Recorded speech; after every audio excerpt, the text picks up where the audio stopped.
En el siguiente video me dispongo a hablar sobre los sistemas normativos y judiciales de los pueblos afrocolombianos. Mi grupo está conformado por María Alejandra Pimienta, Yuselis Martínez, Juan Camilo Arrieta y mi persona, Eduardo José Díaz Granados. Partiremos del contexto histórico y social en el cual nacen los estudios afrocolombianos. En nuestro país, esto ocurre a principios del siglo XVII, en el orden religioso de los jesuitas.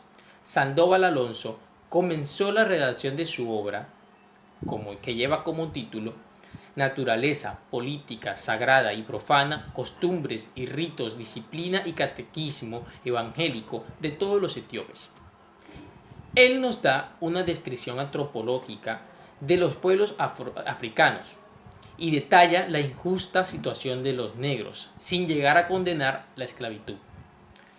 Dicen que bautizó a más de 60.000 negros y que vomitó sus entrañas al bajar a las fétidas bodegas donde hacinaban vivos y muertos junto a moribundos, rodeado por sus heces. Y de tanto hablarles en latín que nadie entendía, terminó entendiendo él mismo qué significaba ser africano.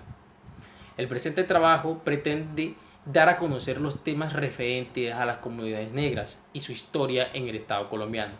Relacionamos el establecimiento jurídico de los afrocolombianos, su ordenamiento jurídico, leyes que protegen a los afrocolombianos, derechos y deberes y problemáticas de las comunidades afrocolombianas. Reseña histórica de los pueblos afrocolombianos. Los historiadores señalan que entre 150.000 y 200.000 esclavizados entraron por Cartagena, donde fueron distribuidos por diferentes países, y 80.000 quedaron en Colombia. De cada 100, 30 eran mujeres y 70 eran hombres. El pueblo afrocolombiano fue esclavizado para desempeñarse como agricultores, mineros, en el servicio doméstico, cargueros y artesanos.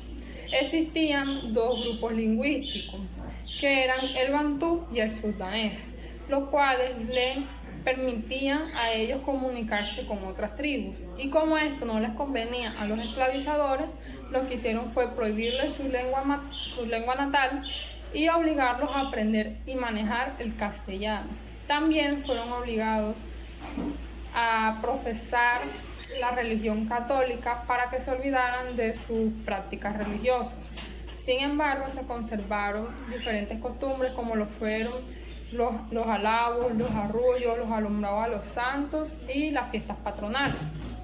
En los primeros años de la joven república fue promulgada la ley de partos, la cual era una medida que consistía en la obtención de la libertad a aquellas personas, hijos de esclavos, que nacieran desde 1821 y que alcanzaran los 18 años de edad. El 21 de mayo de 1851, en el mandato de José Hilario López, el Congreso declaró abolida la esclavitud. Gran parte de su proceso de liberación fue logrado a través de las rebeliones cimarronas y a través de la compra de su libertad, la cual lo lograban con los ingresos que obtenían en los únicos días que eran en las fiestas religiosas, donde los dejaban trabajar para su beneficio. Este dinero lo usaban para la compra de su libertad o la de su familia. En el siglo XIX aún eran marginados en los servicios sociales del Estado, y en el siglo XX, en la década de los 80, empezaron a reclamar sus derechos como grupos étnicos. En el artículo transitorio 55 de la nueva Carta Política, que fue basada en los derechos humanos, hicieron posible el reconocimiento del pueblo afrocolombiano. Bueno, los pueblos afrocolombianos. Los pueblos afrocolombianos son aquellos que son descendientes de los negros africanos.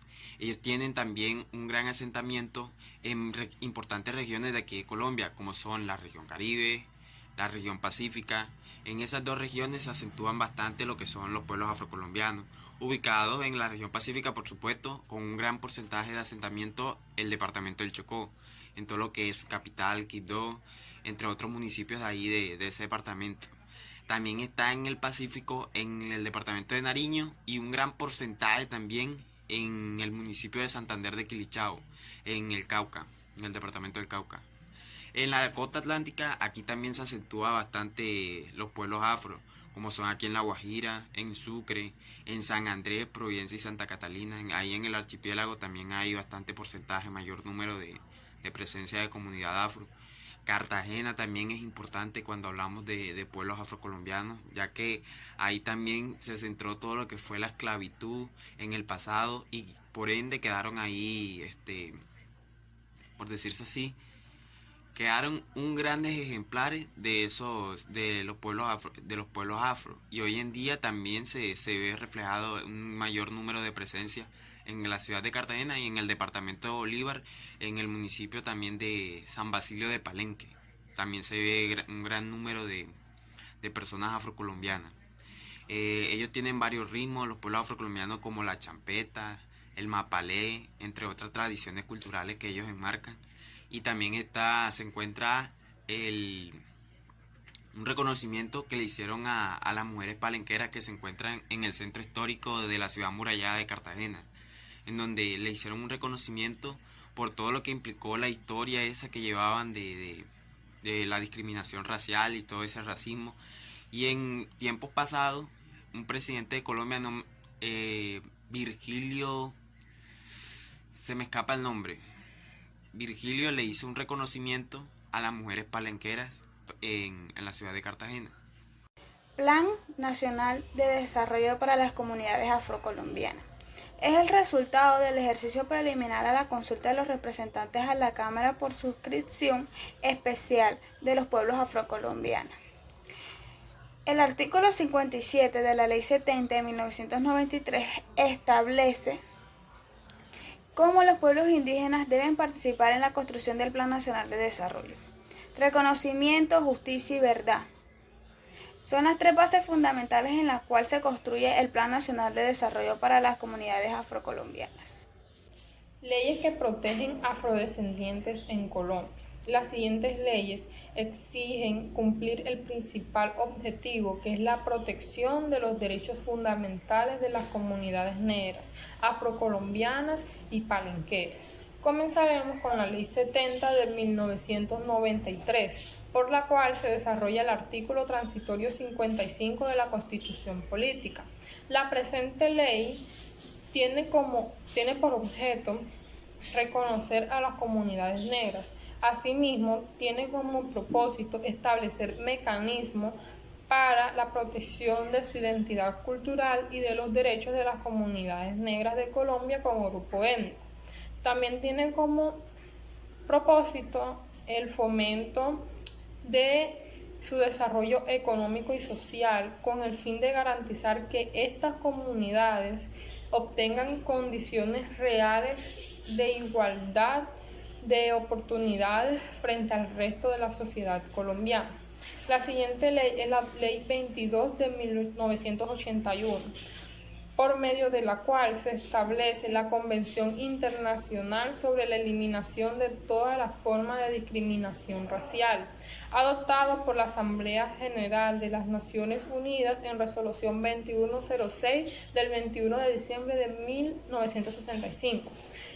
Este es uno de los principales tratados internacionales en materia de derechos humanos ratificados por Colombia. La siguiente ley es la Ley 725 del 2001, por la cual se establece el Día Nacional de la Afrocolombianidad. Se trata de una fecha instituida por el expresidente Andrés Pastrana cuando se cumplieron 150 años de la abolición de la esclavitud. Precisamente durante el 21 de mayo, que fue el día en donde se declaró abolida la esclavitud, y ese día se celebra, la libertad del pueblo negro y de la lucha por conseguirla. La siguiente ley es la Ley 387 de 1997, por la cual se adoptan medidas para la prevención del desplazamiento forzado. La siguiente ley es el decreto de la ley 4635 del 2011, por la cual se dictan medidas de asistencia, de detención, de prevención integral y de restitución de las tierras a las víctimas pertenecientes a las comunidades negras, afrocolombianas, raizales y palenqueras. Y por último está el decreto 2249 de 1991, donde se conforma la Comisión Pedagógica de las Comunidades Negras. Derechos y deberes de los pueblos afrocolombianos. Nuestros derechos surgen primero desde nuestra africanidad, la historia del secuestro, deshumanización y esclavización por parte de la sociedad y el Estado español. Segundo, por las normas internacionales suscritas por el Estado colombiano, la Constitución Política de 1991 y las leyes nacionales. Estos son derechos nuevos dentro de la Constitución Política de 1991 que reconoce la presencia y la ciudadanía del pueblo afrocolombiano, personas africanas descendientes de la esclavización. Derecho, primero, derecho a la verdad, justicia y reparación del crimen de lesa humanidad. Segundo, derecho a un nombre y una identidad y a no ser llamado negro. Tercero, derecho a la interculturalidad.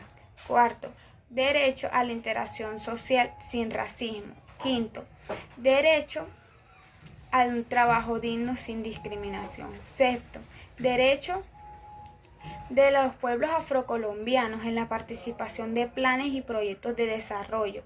Séptimo, derecho a la consulta previa. Deberes de los pueblos afrocolombianos. Primero, conocer y difundir la historia afrocolombiana con su familia y con la comunidad. Segundo, conocer y enaltecer los valores de los pueblos afrocolombianos. Tercero, valorar y proteger los derechos de las mujeres. Cuarto, proteger el patrimonio cultural afrocolombiano. Quinto, promover la educación personal. Sexto, promover y proteger la educación de la niñez y de la juventud. Problemática de los pueblos afrocolombianos. Bueno, sabemos que los pueblos afrocolombianos tenían diversas problemáticas. Entre eso la que más resalta, el racismo y la discriminación. Estaba en mi averiguación profundizándola, donde vi que un señor que trabajaba en una fábrica en Bogotá era constantemente discriminado en su trabajo por su color de piel, es decir, por ser negro. Entonces, él era originario del Chocó. Entonces, como trabajaba con varios blancos, por decirse así, personas blancas, en su lugar de trabajo, cuando les tocaba hacer trabajo en equipo, o sea, conjuntarse así, recibía muchos comentarios despectivos acerca de su color de raza, como por ejemplo los micos no trabajan, le hacían otros comentarios acerca de su color de raza totalmente despectivos, o sea, muy malo, haciendo que la persona sea excluida. Entonces eso generaba una situación de discriminación y a la vez también de racismo, porque cuando tratamos mal a otra persona por un color de piel, estamos siendo racistas. Entonces, como ese ejemplo, hay muchísimos en el país en donde la población afrocolombiana se siente totalmente discriminada, y eso es una de las problemáticas que siempre ha existido. Otra de las problemáticas que también está el difícil acceso a la educación superior. Los pueblos afrocolombianos con anterioridad se veía bastante difícil acceder a una universidad, y un porcentaje bajo de los jóvenes son los que son seleccionados por universidades en estos cupos especiales. Por ejemplo, todas las universidades del país tienen cupos para ellos, para la comunidad afrocolombiana, negra o palenquera raizal. Pero todo lo que se presentan, un porcentaje mínimo es elegido para eso. Entonces eso siempre ha conllevado una problemática de muchísimos años. Otra problemática que resalta es el difícil acceso al mercado laboral. Un estudio de la Universidad de los Andes demuestra que la comunidad afrocolombiana, del 100% que se presentan en una entrevista de trabajo, El 16% que es seleccionado corresponde a la comunidad afrocolombiana. ¿Qué quiere decir? Que todo lo que se presentaron, una sola cantidad mínima, corresponde al contratado de una comunidad afrocolombiana. Muchos dicen que es por motivo de que otra persona blanca cuenta con, según el periódico El Tiempo, en un artículo que estaba leyendo, dice que las personas blancas cuentan con mayor capacidad de aprendizaje, o por decirlo, no es de llamarlo aprendizaje, sino que cuentan con mayor eficacia en el trabajo, como tratando de mal a los que son de la comunidad afro, que intentan conseguir un trabajo digno. Entonces eso también es una problemática que se ha venido desde hace años. También otra que está es la poca participación y representación. En 1991, con la Constitución, los afrocolombianos se pusieron como una bandera política, por decirlo así. Empezaron a salir diversos actores políticos de los pueblos afrocolombianos. Vimos que comenzaron a aparecer la jefa de cartera del gobierno del presidente Álvaro Uribe. Salió con que ella fue jefe de cartera, o sea, fue la primera negra que nosotros vimos de la comunidad afrocolombiana en tener un cargo así, como por decir, llamarlo así, superior, porque estaba ubicada dentro de la rama, trabajando con el gobierno de Uribe. Y también estaba el ministro de Medio Ambiente, Luis Gilberto Álvarez, que era de Itzmina, Chocó, que también fue uno de los grandes representantes de ahí, de la comunidad afro, ahí en el gobierno. Y de los representantes, ahí están los dos representantes que fueron elegidos recientemente en la Cámara de Representantes, que representan a la comunidad afrodescendiente del país. Otra de las problemáticas que también enmarca está la poca disponibilidad de información que se encuentra. En el pasado y hoy en día, o bueno, básicamente hoy en día no, pero sí que en el pasado con anterioridad era muy difícil encontrar una información bastante extendida sobre la comunidad afro y sus pueblos.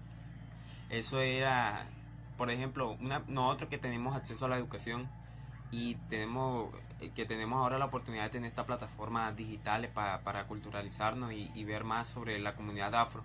En años pasados era muy difícil encontrar información totalmente extendida y bastante amplia que nos explicara cómo estaban comprendidos la comunidad y los pueblos afro. Entonces esa también era otra de las, por decirlo así, dificultades o problemáticas que presentaban los pueblos afro. Principios fundamentales de los pueblos afrocolombianos. Primero, ser africano. Segundo, la historia. Tercero, la mujer. Cuarto, el patrimonio cultural inmaterial. Quinto, el patrimonio cultural material. Sexto, la legislación especial. Séptimo, los derechos étnicos e históricos. Octavo, el proyecto político. Séptimo, el plan de vida.